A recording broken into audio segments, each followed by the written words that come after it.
Ladies and gentlemen, boys and girls of the YouTube world, CJ Rose is back in the building. Welcome back to the channel. Word is bond, love is love. Like, comment, subscribe, or do all the above.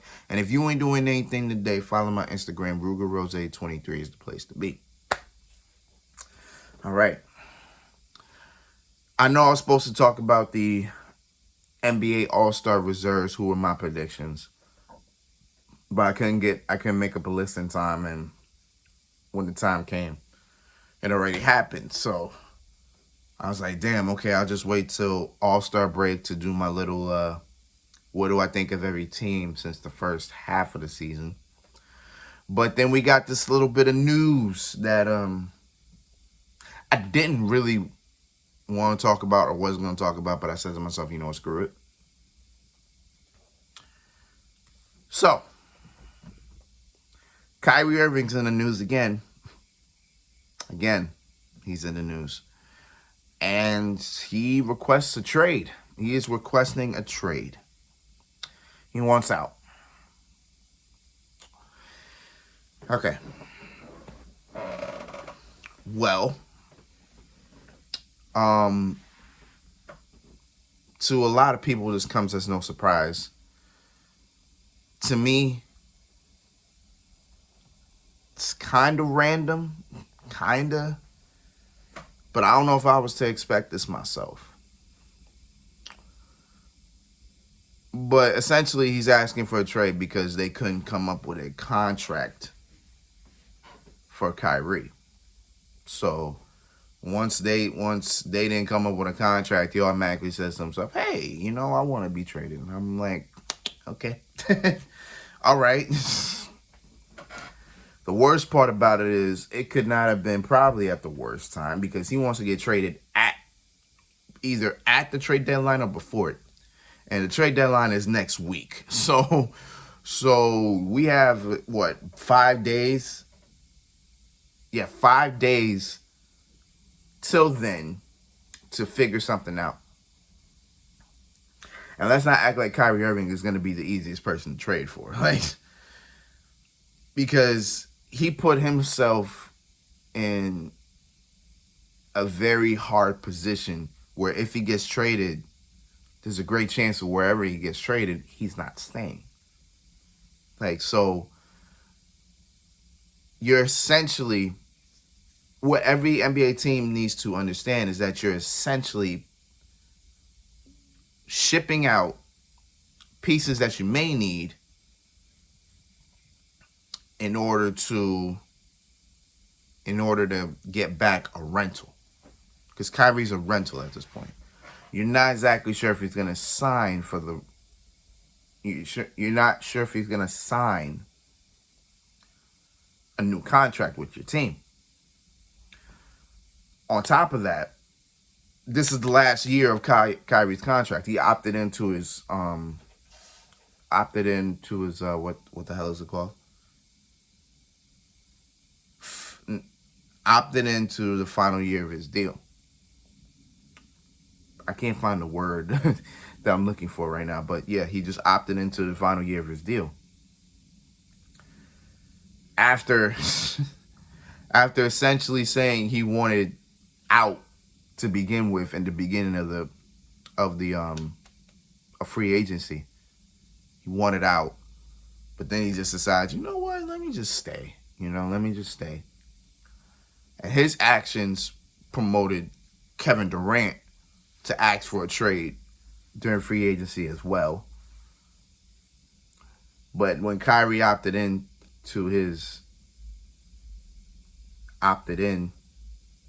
Kevin Durant was like, you know what, no trade. Let's do this. So I can imagine how Kevin Durant's feeling now about the whole situation because he wanted to leave because Kyrie wanted to leave. Essentially, it's like, well, if the person that I wanted to do this with doesn't want to be here anymore, why would I want to be here as well?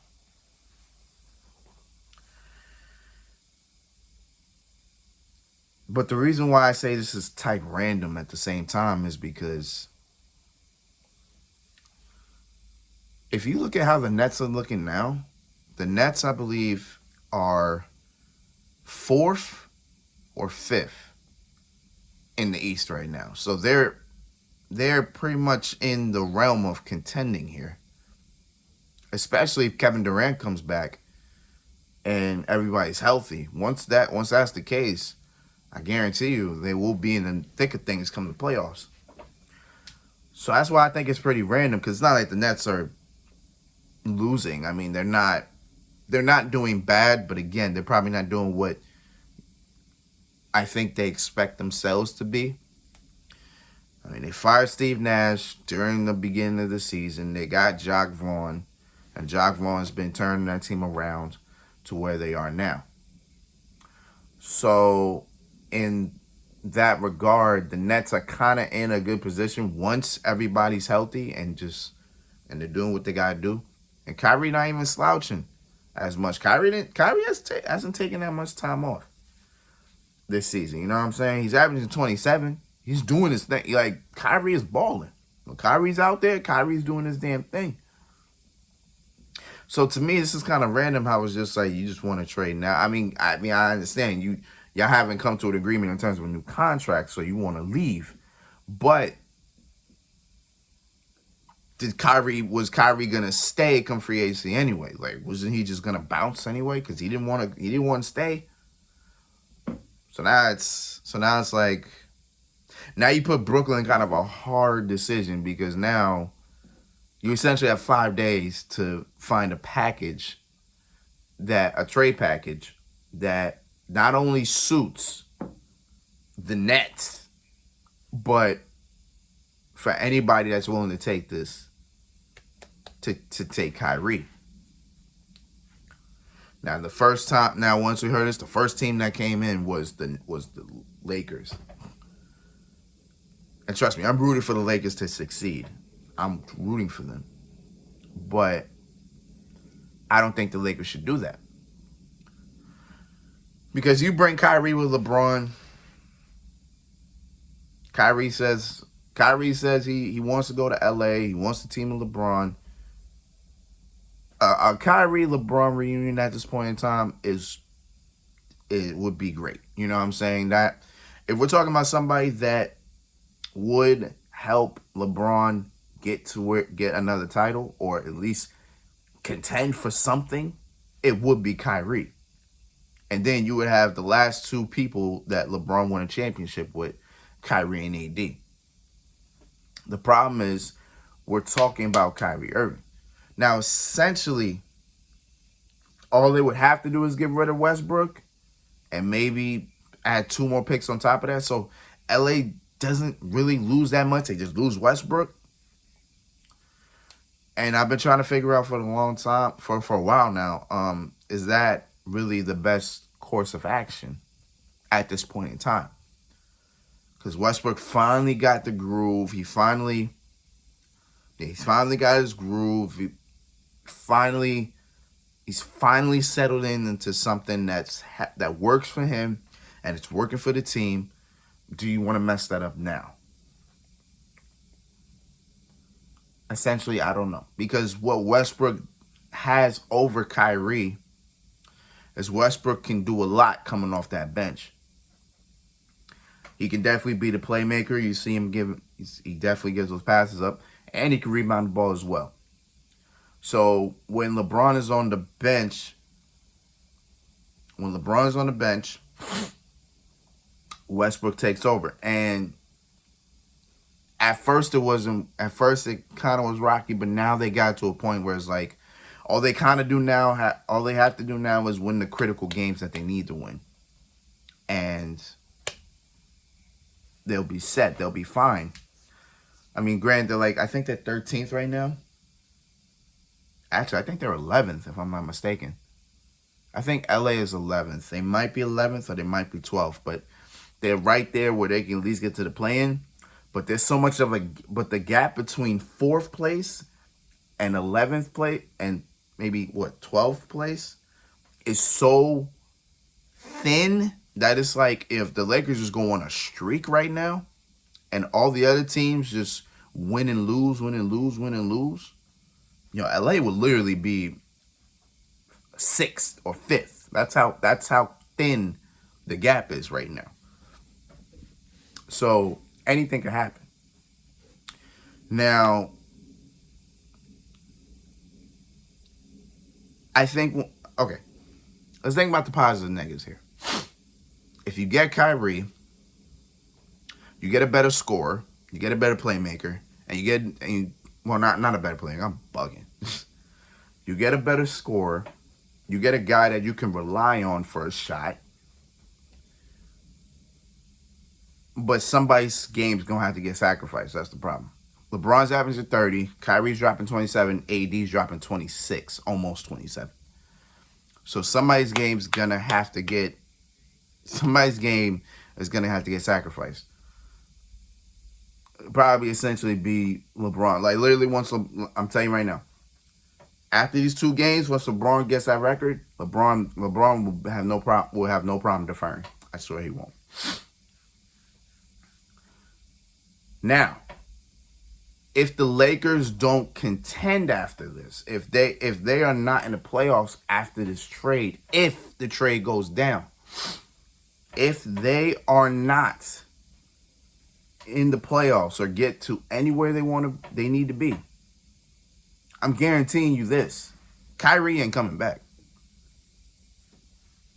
Because you don't go from a situation where you are now, where it's like, okay, you're probably guaranteed a playoff spot, just to go to a spot where it may not happen. Not saying it won't, but it's a possibility. So now, when we take the Lakers out this equation right now, we just think about other teams that could possibly do it. The Clippers were an option.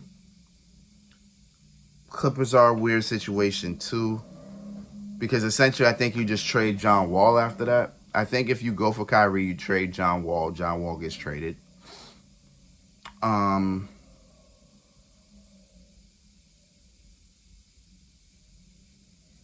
it would be John Wall, probably Norman Powell,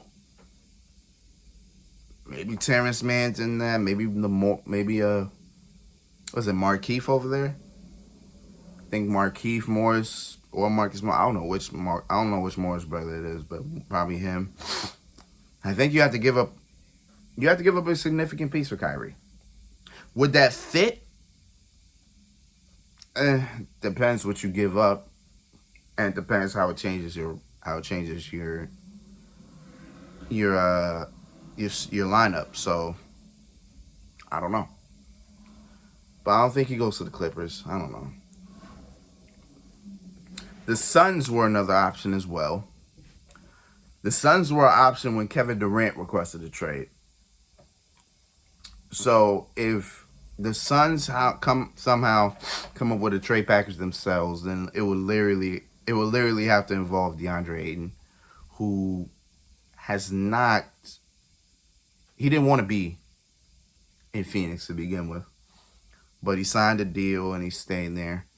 I think he still wants out, which would be wild at this point in time. But the problem with Phoenix is I think they still have the ability to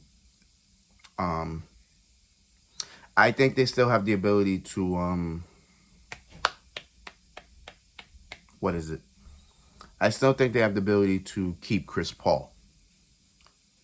So if you're keeping Chris Paul, then you have a dynamic here of Kyrie and CP3. Which means that would be your backcourt, and Devin Booker, when he comes back, will probably be in the small forward position. Which, essentially, I think you could probably work with. D Book is 6'6". He'll be a short small forward, but he can make it work. I don't know if I like that, though. Then they'll be missing the center because I think, well, with Aiden going, I think Sarge will probably start, and that's kind of weird, but hey, it is what it is.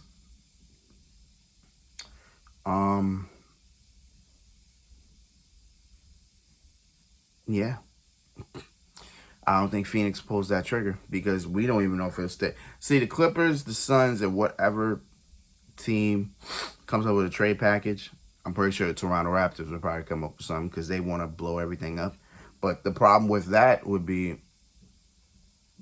you're not going to get Kyrie long term here. So you're going to get him for a short stint of time. So you got to keep that in mind and understand that.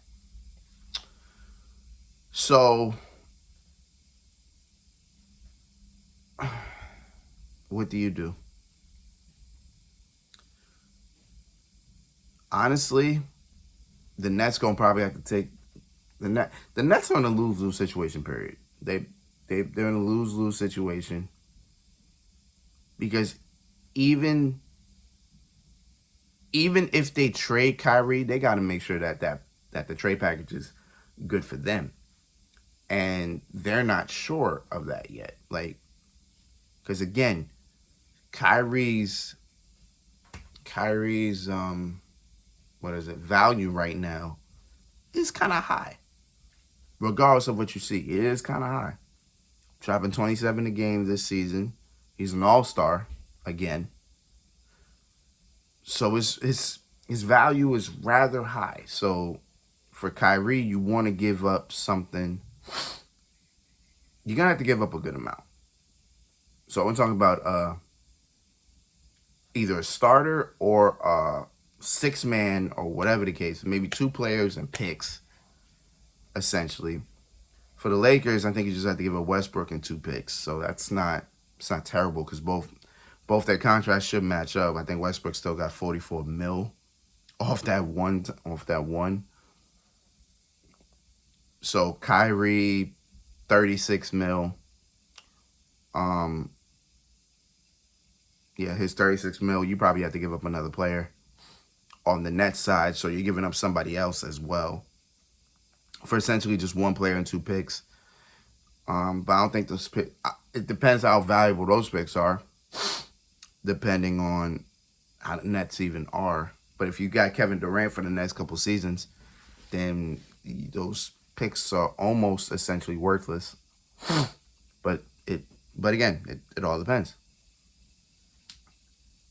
And that would all depend on the Lakers as well. So you're just not sure of that right now. I don't know. I kind of don't want him to go to the Lakers only because I feel like that will probably ruin things, and you're not sure if Kyrie stays. So I don't know. Can we come up with something in 5 days? Only time will tell. But most likely, and this is just how it's looking, they may not be able to trade Kyrie in 5 days. That means he stays with the team for the rest of the season. But you already know Kyrie's going to walk. You know Kyrie's going to walk. And I'm curious what Kevin Durant does after this. Because if Kevin Durant wants to get traded this offseason, then it might be time to blow up the Nets. And that's honesty. Because if KD does want out after this situation, depending on what the Nets do, then essentially,